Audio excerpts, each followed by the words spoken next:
പിതാവിന്റെയും പുത്രന്റെയും പരിശുദ്ധാത്മാവിന്റെ നാമത്തിൽ ആമേൻ. വിശുദ്ധ ലൂക്ക എഴുതിയ സുവിശേഷം 6-ാം അധ്യായം 39 മുതൽ 42 വരെയുള്ള തിരുവചനങ്ങൾ.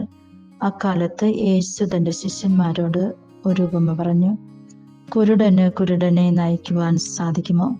ഇരുവരും കുഴിയിൽ വീഴുകയില്ലേ? ശിഷ്യൻ ഗുരുവിനേക്കാൾ വലിയവനല്ല, എന്നാൽ എല്ലാം പഠിച്ചു കഴിയുമ്പോൾ അവൻ ഗുരുവിനെ പോലെ ആകും. നിന്റെ സഹോദരന്റെ കണ്ണിലെ കരട് നീ കാണുകയും സ്വന്തം കണ്ണിലെ തടിക്കഷ്ണത്തെ ഗൗനിക്കാതിരിക്കുകയും ചെയ്യുന്നതെന്ത്?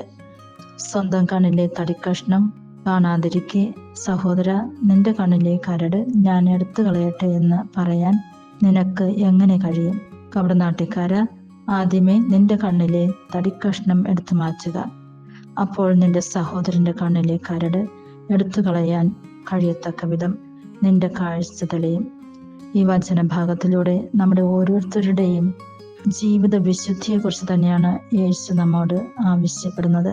നമ്മൾ വിശുദ്ധിയിൽ ജീവിക്കുന്നവരാണെങ്കിൽ മറ്റുള്ളവരോട് നമ്മൾ ശരിയായിട്ടുള്ള ജീവിതം നയിക്കുവാനായിട്ട് പറയുമ്പോൾ അവർക്ക് മനസ്സിലാകും. കാരണം നമ്മുടെ മാതൃക നിറഞ്ഞ ജീവിതം അവർക്കൊരു ഉത്തേജനമായിരിക്കും.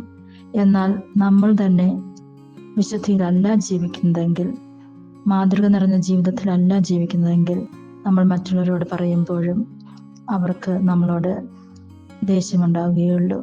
മറ്റുള്ളവർക്ക് അത് മനസ്സിലാവുകയില്ല. അവർ നമ്മളോട് വിദ്വേഷമായിട്ട് ചിലപ്പോൾ പെരുമാറിയെന്നും വരാം. യേശു നമ്മളിൽ നിന്നും ആഗ്രഹിക്കുന്നത് നമ്മൾ ഓരോരുത്തരും നമ്മുടെ ചിന്തകളും വാക്കുകളും പ്രവർത്തനങ്ങളൊക്കെയും വിശുദ്ധിയിൽ ആയിരിക്കുവാനായിട്ട് പരിശ്രമിക്കുന്നതിന് വേണ്ടി തന്നെ. അതിനായിട്ടുള്ള കൃപാപരങ്ങൾ പിതാവായ ദൈവം നമ്മൾക്ക് ഓരോരുത്തർക്കും നൽകട്ടെ എന്ന് പ്രാർത്ഥിക്കുന്നു.